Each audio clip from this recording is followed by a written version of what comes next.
अरे बाई ही आई असते आणि आईचा कधीच विटाळ होत नसतो. आणि जर हा विटाळ असेल तर अवघं जग या विटाळानेच निर्माण झालंय.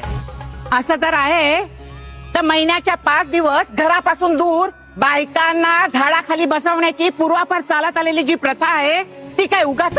तुम्ही बायका दिवस रात्र घरात राब राब राबता.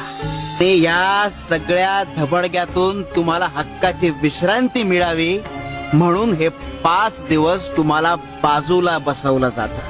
अरे हा तर मातृत्वाचा सोहळा जो निसर्ग न चुकता दर महिन्याला 5 दिवस साजरा करतो.